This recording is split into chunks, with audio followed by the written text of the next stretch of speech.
Hi everyone. Today's conversation is about a woman who learned how to become many versions of herself without losing her core. She arrived in America very young from the former USSR, carrying a history. She became a wife, a mother, a professional in a world that values logic and structure. And at some point, quietly, without permission, she allowed creativity, intuition, and depth back into her life. This conversation about reinvention, womanhood, and the courage to expand instead of shrink. Not because life is easy, but because sometimes staying small is not possible. So all of this we're going to discuss today with our guest today. Her name is Anastasia. And please tell just a couple of words about herself before we're going to deep in our conversation. Thank you so much for this amazing introduction. But while listening to you, I truly felt like that's exactly what it was. It's reinvention and permission, like myself, to truly live the life that I always wanted. So it's been an amazing journey and it's continued being so. And I'm super excited to talk to you about whatever you want to talk about. I'm open, especially if it's going to support someone or inspire someone to take steps towards themselves. Yes, Yeah. absolutely. Yes, and let's start from the very beginning. So the former Okay. USSR, right? And a lot of us, probably most of our friends are from the former USSR, right? Who speak the same language. We have some kind of connection between among each other. And you had your childhood and early years in the USSR. So what part of that girl is still in you? Like you could take the girl from USSR, take USSR out of the girl kind of question. Yes, that's so true. It took me about 10 years to rewire a lot of influence of SSR from my systems. but but I still carry, as you said, history and culture and deep and depth of who we were, who we are as as USSR children, which is, I think, we've learned a lot about integrity, about being strong in your goals, about being kind, and the real value of the community, of helping each other. I think those are values that's been good for all of us. And we did experience a lot of strict rules, but with those rules, what we also embodied is work ethic, right? So we worked Mm-hmm. really, really hard. And especially when we choose to work towards our dreams, that's become very, very beneficial. Exposure to culture, to history, to art and music, I think that's a big benefit from being Yeah. a youth What star child. what quality or character trait or maybe a habit that you brought from USSR and you kind of like wanted to get rid of it instantly because you understood that maybe we're mentally so different with this new culture and you have to get rid of it and you have to change your mindset. And I know which is for me, it's a negativity. It's a negativity. Like we brought everyone who comes here, we bring a lot of negativity with us. I don't know how, but it's somewhere on a deeper level. We see a lot of like we see a puddle, and some people see a reflection of the sun, and some people see dirt, right? So we brought mindset that sees dirt sometimes in the puddle. What do you think about Yeah, it? I think we grew up in an environment of a lot of guilt and restrictions and self-criticism because we've been exposed to it, through our systems as well. And I think this is what, by negativity, that's what you mean. That's a lot of people from with our roots bring into the environment is self-criticism, it's judgment, it's over cautious, when we don't trust people, we don't trust Yes. ourselves at the first place. We question Yes. everything, until we see it, we don't believe it. So, and that's very common what I'm seeing, because I have a lot of clients also that are Russian speaking and, from our country. That's very, very common. And to answer your question, that number one trait that I need to work on is back to trusting, right? Not Mm-hmm. only people, trusting life, trusting myself, and trusting my desires, and my intuition. That's been big work. Yeah, but that's also not only because we came from a certain country, but also because with life experience, probably Right. we Right. trust In, less in on people. top of it. On top of it. Yeah, Yep. yeah. So, what was the biggest emotional shock when they came to America? Was it like, let's say, not language, not money, obviously, not stuff in the store, but feeling? Like, did you? What shocked you the most about, in terms of emotions and about in America? When I came here, until today, my shock was actually a positive thing. It's not like I was shocked in a negative way and I was like really, affected negatively. I was shocked in a positive way. I saw a lot of people that are successful, they're free, they are, exposing themselves to so many opportunities. I saw that. I saw amazing opportunities to have education, to build business, basically for anyone. Right. So that's a positive thing. The negative, probably that applies to a lot of countries, not only to United States, is that people are very disconnected. I feel it's in the pandemic right now, the connection, the depth of the connection, right? So a lot of stress brings people to the survival mode and not allowing them to connect deeply to who they are. And a lot of superficial success, which is good on paper, not necessarily truly success in deep, to the deep core, right? So Mm-hmm. Mm-hmm. that, of course, that disbalance, it's really, really present. Hmm. Mm-hmm.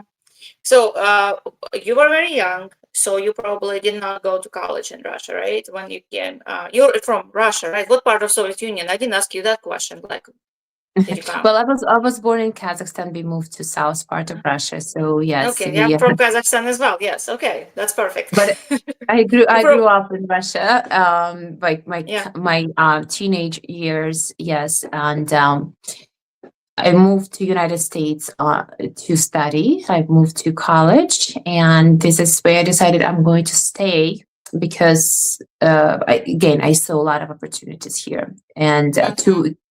to grow myself, and yeah, that was my decision very quickly. Mm-hmm. And what did you study? Business, business, Okay, business. business. Why did you decide to go and study business? Oh, that was my childhood dream. I saw movies Oh, about Wall Street, with this bull on Wall Street. New York City was my dream. When I was 12 years old, I said I'm moving to New York, and then when I was 20, I moved. That was probably my first manifestation, so you without came even to New knowing York it. first, right? You moved to New I York moved. first? I moved to Mm-hmm. New Okay. York. Mm-hmm. And yeah, I started business because I love, till today, I love business. I love money. I love growth. Mm-hmm. Um, but I quickly realized that the corporate system is not where I belong for sure. Mm-hmm. So Yeah, you yeah. started doing completely something different, but probably, and we'll talk about it. But every your new adventure, you probably come with the business mind first of all, right? So what can it give me in terms of monetization, right? You don't do stuff just because it's fun, or do you? Well, yeah, this is just common sense, because we are here. We get to live, we get Right. to experience life. We want to live well, we want to eat well, and that's cost money. Of course, we want to take care of the Yeah. profitability. Yeah, of course. Yeah. Yeah, yeah, of course. So you've been to New York, you studied in New York, then you moved to Florida, Hmm. right? Did Yes. you meet your future husband in New York or in Florida? Yes, we met in New York, and we Mm-hmm. started having School? family. How did you meet? Well, we got introduced, yeah, by mutual friends, so it was Mm-hmm. very interesting. Yeah, without this introduction, I don't know, probably we would meet, but it would probably take some time. Yes, we got introduced. This was very instant, and we created a family and we created a business, and that's how we grew together. Oh, you had business together. Yeah. Okay, all right. And okay, we'll talk about it maybe too. And did you have your kids already when you moved to Florida? Yes, we moved together about 10 years ago at this point. At this moment, yes, we did have two children, and we continue raising them here, and we got divorced. So it was Yeah, very dynamic. Yes. yeah. So yeah, I'm divorced too. So yeah, I can understand that. So becoming a wife and mother, did it bring you closer to yourself, or you lost some of your parts during that process? You know, I see a lot of women that's even feeling that they lose something, but in reality, I felt it's not like I lost something. It's quite opposite. I expanded to the possibilities that I would never experience if I never became a mother, right? So just something else emerged out of me, and yes, my career delayed because my choice was to focus on the family, but I circle back as more powerful Right. as before. Yeah. Do you Yeah. have a cat there? Oh yes, he just entered there. He wants to enter the camera. He wants to be in. He want to be Kids are part like of it. this. Yeah. Yeah. Oh, my glasses are reflecting so much. Okay. So what was the hardest version of yourself that you had to survive? The immigrant, the wife, or the mother? What was the hardest Hmm. part? I never felt myself as immigrant in a negative sense of it. Mhm. I always was and still am very strong about that choice, and I do feel very powerful and very I cannot say proud, but I feel very positive about it. I don't feel myself as immigrant as a less s, right? So that's not something that I needed to overcome. Mhm. um being I you know all of those roles are kind of amazing. The only thing, being a wife, I think right now my relationship with my ex-husband is amazing, but I think creating a family is such a very important, responsible moment in our lives, and we truly need to be prepared to choose our partners, and I wasn't prepared. Mhm. So that part, I would definitely, think that is something that I wish I had education about. Yeah, Was your divorce hard? it was emotionally very hard. Yes, for both of us. It took several years to come back to peace, healing, and recreating family as we have it today in two Mhm. different households, but still family, right? So it took some time, but I'm really happy where it's going at this moment. Yeah, it's possible. Did you have help a lot along the way during all this process? Emotional help, logical help, even maybe legal help. Like it's a complicated process if it takes so many years. You have to have emotional support, right? You have to have some circle of people who helps you. Mm. Well, How yes, did of it go? course. This is when I start painting and healing emotionally myself through that whole hobby. I never turned back to negative like alcohol, drugs, or anything like that. So I found my healing through very holistically through experiencing my creativity, and this is how I healed my nervous system. And then with that, of course, I exposed myself to therapy, to coaching, to Mm, okay. people. Yeah, so So definitely. you actually got professional help on the Yes, way. You got absolutely. a Yeah. therapist and stuff, not like me. Like I'm just like sit down and talk to yourself. Just talking to Yeah. myself probably. You had a bit better version of dealing with all the things because it is difficult. Um, so, but let's go back and you created a business. Like, what kind of business was? Oh, with my ex-husband? Mm-hmm, Well, it was just a regular, we had car leasing and selling business. This was very accessible back then. And this is what we were, growing in And all these years. when you divorced, do you still have that business, or you had to No, come when out when I of got that? to when I got divorced, I completely went my own way. I started selling Mm-hmm, real estate. Again, not because this was my biggest passion, but because it was accessible, right? It was something that gave me flexibility to be a mom. Number one, that was always my priority, mm-hmm, and that was giving me this opportunity. And then I created a financial service company. I have an insurance brokerage, and then later already, when I felt, as we talked on other podcasts, like desire to go deeper into what life is actually is and how can I mm-hmm, serve people. I went into hypnosis, psychology, and healing modalities. mm-hmm. So, so real estate, it was logical, right? But it didn't fulfill you, right? It didn't fulfill you emotionally. So, where was that point when you understood it doesn't work anymore for you and you need to change, switch your careers, or do something else to fill out yourself with emotions? Yeah, I cannot say it's like was one moment. I think it was moments of few situations where I just been, exposed to different opportunities where I saw myself differently. I was, coaching other people in some, big events, and then I was exposed to healing at their, centers for recovery. I was doing art therapy, and I just felt like this is so fulfilling. This is so amazing. People create amazing results after sessions with me.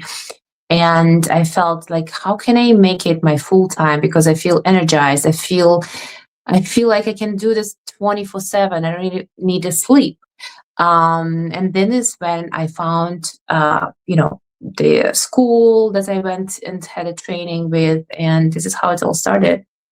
Mm-hmm. I saw your art. You mentioned that you Mhm. started art as a form of therapy, and it's a really big art pieces. It's very bold. It's bright. It's impossible to hide. Um, so what do you release on your canvas that you don't ever say in words? Yes, everything, all the emotions, so all the deep fears and anger, all of it through process of creation. It's just transmutation of those emotions. It's just they leaving my body and they stay on canvases. And I have one of the pieces. I remember I had such a huge breakdown with my oldest son, and I'm openly talking about it because I know a lot of women going through that. I'm a mother of teenagers, and I consider myself being successful in raising them, healthy mentally and having good relationship. But it didn't come to me without breakdowns. We had a very tough times.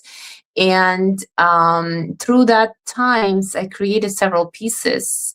They beautiful, they bold, but I was crying while painting them. That's I what I was wanted to say. Do you cry or do right. you paint? But you do both. You crying and painting at the Yeah. same time. Yeah. I, Oh, I wow. It's put the very music. I personal. put the music on.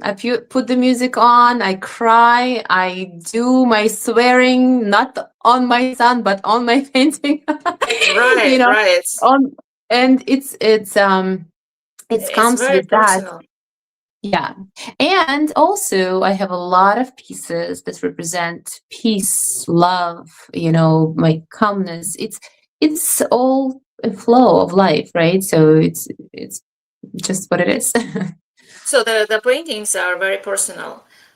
which ones see the light, you show to other people you sell, because some of them you painted when you were very angry and upset, and some of them you painted when you were in a good, different psychological conditions. So do you show all of your art, or some of them, if it's anger, you hide somewhere? It's your emotions, like Dorian Gray portrait, you hide it. Of course, I show everything. But for example, right now I'm getting ready for exhibition and I am creating art for this Oh. exhibition. So this is different, right? So this is more Mm-hmm. like exposure of a talent, of technique, and combination of the composition and all of it. That's different state. And of course, you will be surprised. Some of my most emotional paintings were sold like in hours. After I post them online, few hours and they sold, just because people feel the energy and they connect to that energy. Mm. And most of my pieces sold within like hours. Wow, where Like, do you sell? oh, it's Instagram online. Yeah. Really, really, not Mhm. just on Instagram. But look what social platforms, they're actually useful. Even for Zatka, you can sell your art. That's perfect. Um, Mhm. Tell me now, how did hypnosis enter your life? Was it just how it seems like it's a little bit random. Even if you go through all these courses and manifestations, and how to it's your heal yourself, it's still quite of different, right? Um, did you feel like something deeper is missing? So in life, I like to be very, very sufficient. I do everything that works fast, that works Mm-hmm. for sure, and that's going to help me first of all, right? So, and Mm-hmm. I was exposed to Tony Robbins, to all these events, Right. and I felt like, okay, I have this all hype. I'm ready. I'm coming back. I'm changing my life. 1 month later, my life is back. Yeah. And of course, I change a little bit, but I'm back to, deep traumas and deep like patterns. And this is Mm-hmm. where I was like, I need to find something that actually works forever. And this is where I found hypnosis. I've started with myself. I don't expose people to something that I don't do myself, right? So I Right. started with myself. I got my own sessions. I got my own practice for a year. I've been studying, working, experiencing.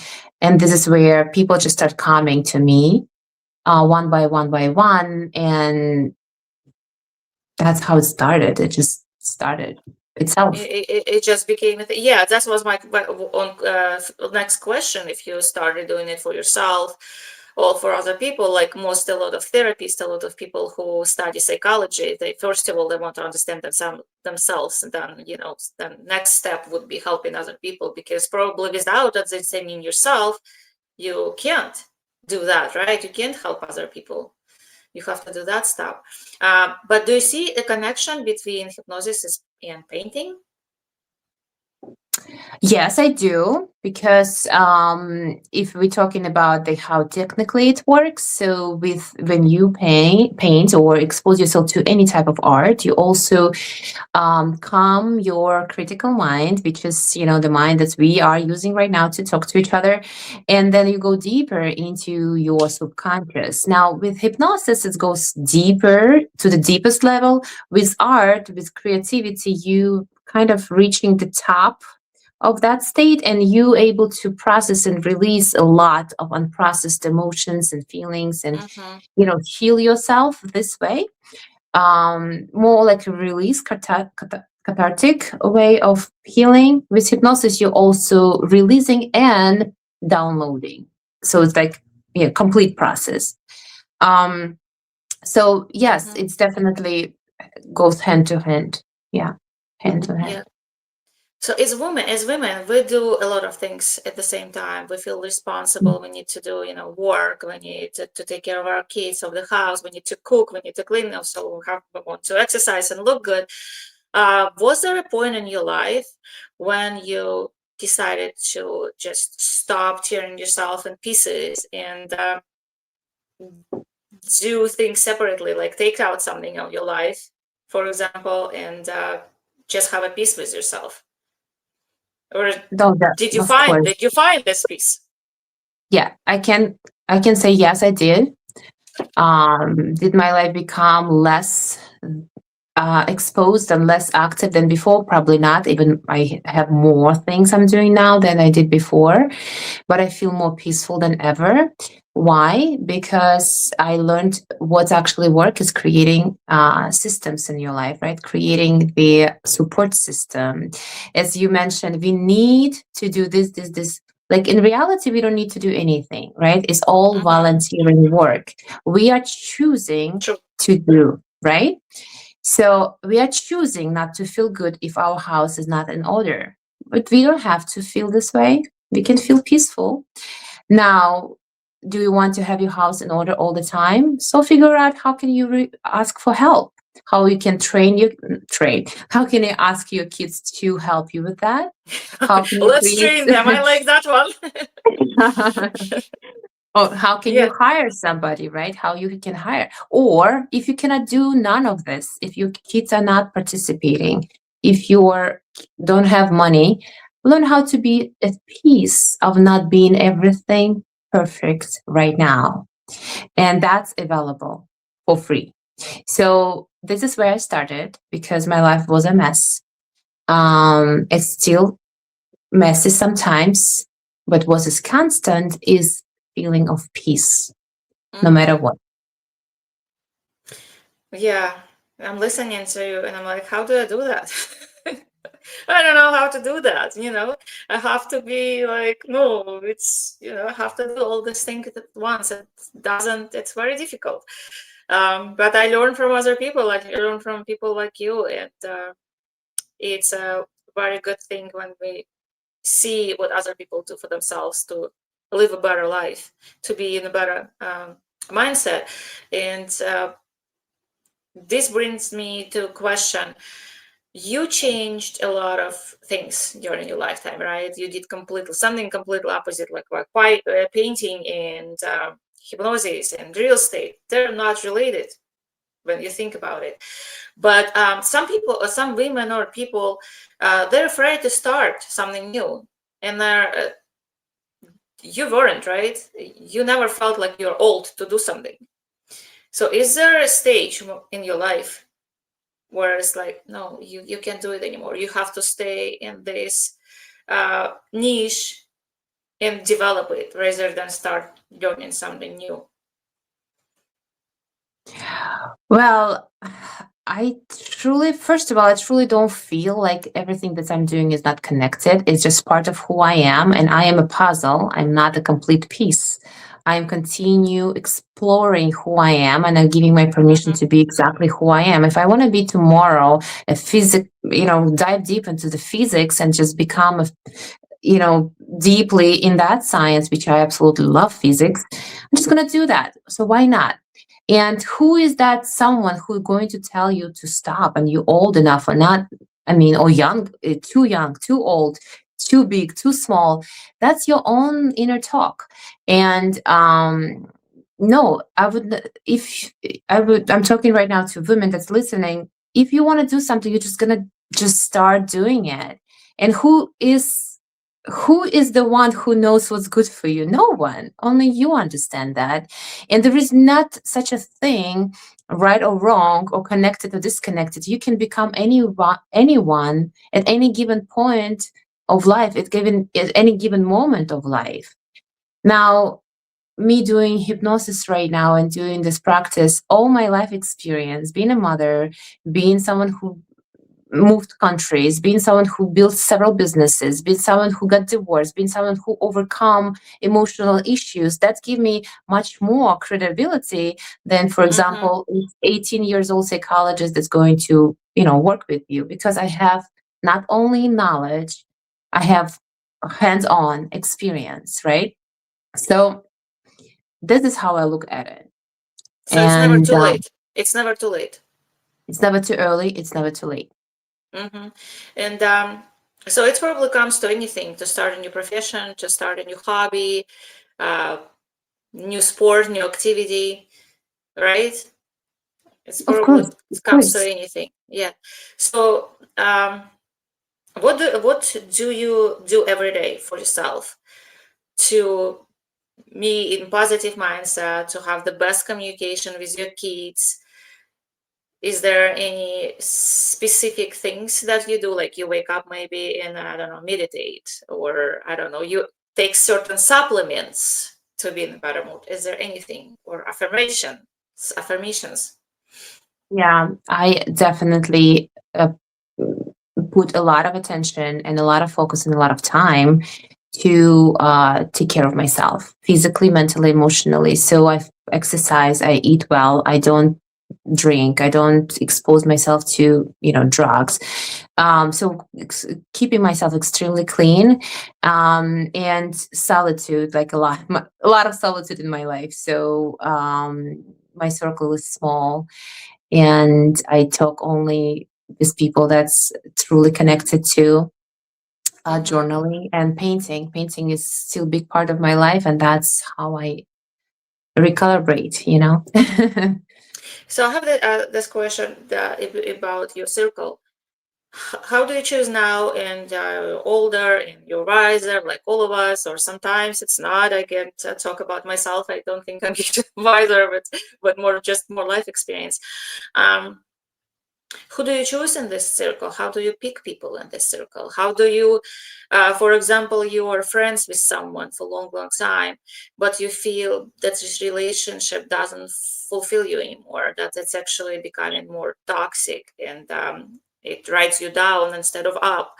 Like, what do you do to just stop this relationship or change them? Mhm. Yeah, it's a big question. So, Mm-hmm. first of all, how do I choose people now? When you come to the point of life where you're very strong about who you are, you're feeling your energy, you're feeling like where you're going, choosing people become easier and at the same time harder because you have to be proactive, right? So you have to step into circles where those people exist. The people have the same mindset, same level of integrity, same level of, focus, and you have to be Yes. proactive with that, and you have to build relationship with them proactively. And so this is what I'm doing now, and growing, and at the same time exposing myself to people that potentially can be my circle. And the second question about how to end relationship, so just treat this process as very normal process of, everything in life comes and goes. And if people not joining you, like on your journey that you have to go, you just let them go by, ideally communication, just saying that, I'm not available anymore. And if it's difficult, if it's, I mean, it's the level of maturity, I think, where you understand that this is not working for me any longer, and I'm not going to go out anymore. I'm not gossiping anymore. I'm not talking about this anymore. This is it. My life is precious, and I have things to do. Yeah. And when you changed things in your life and you started growing, who were the people who supported you the most? And were there people who tried to put you down and didn't believe in you and maybe gave you the advice that, were the opposite of what were you doing? Oh yes, that was the most challenging part. If you ask me, was the most challenging? That was the most challenging part, where I almost 1 year and a half I Mm-hmm. lived in very deep isolation by choice. Because what I saw, what I wanted, what I was working towards wasn't known or understood by my circle that I Mm-hmm. was exposed to. And I had a lot of, negative feedbacks or conversation about what are you doing? And like, doesn't make sense. And I had to shut it down and intentionally Mm-hmm. isolate myself and stay committed to what I am building. Yeah. So, I what? Mhm. Mhm. Go ahead. No, you ask what supported me. I think I had a lot of. I proactively was looking for people that's on the same page when Mm-hmm. I needed them. Yeah. So you chose your next circle of friends more specifically. You already knew what you were looking to. You wanted like-minded people, right?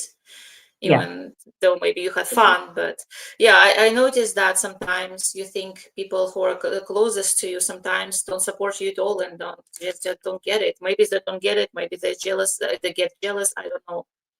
But you can't read people's minds, right? Um, yeah. And are you in a relationship right now?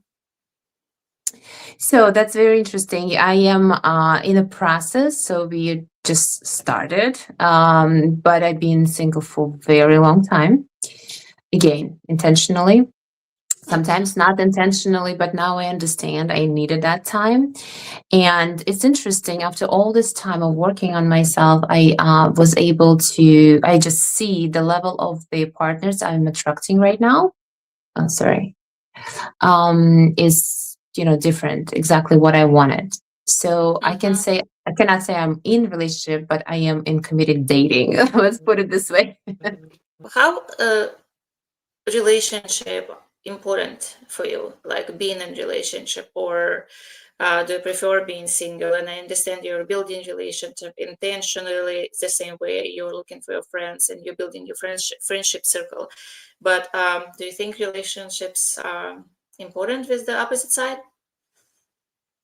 I think relationship extremely important, and we can talk about it for hours. Why, for women specifically, relationship are very important, because it's only in relationship we can see ourselves that we cannot see anywhere.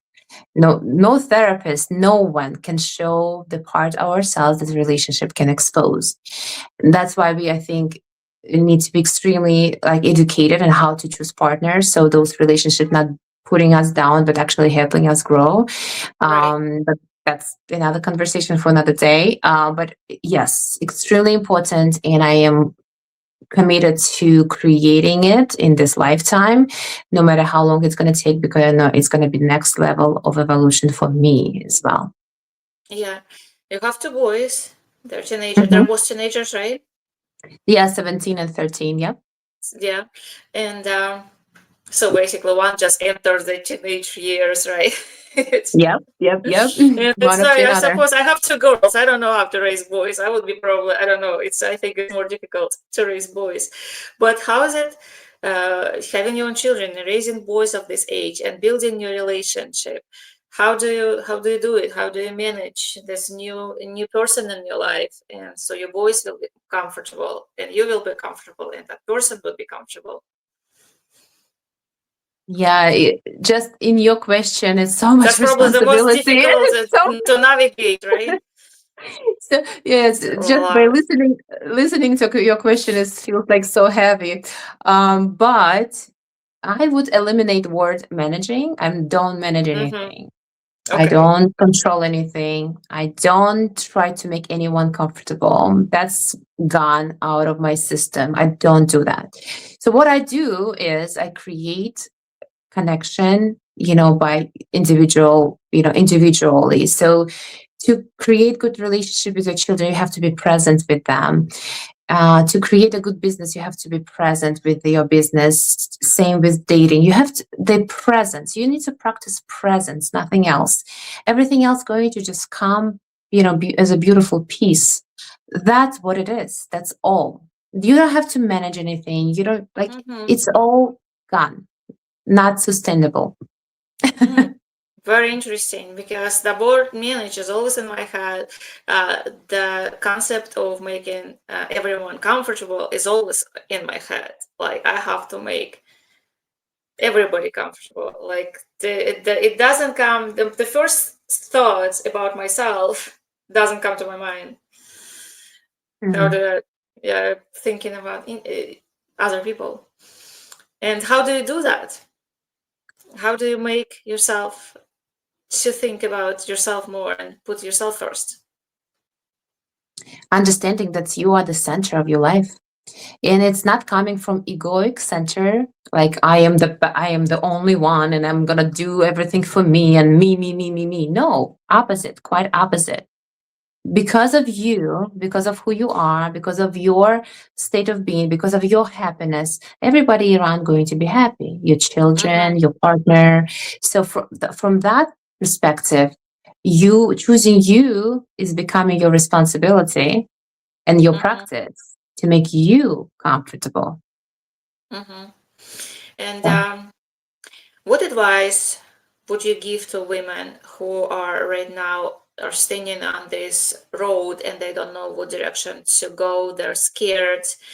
They want to get a new profession. They want to start a new relationship, but they're just afraid. They're scared that something is not going to work. People are going to laugh at them if they fail.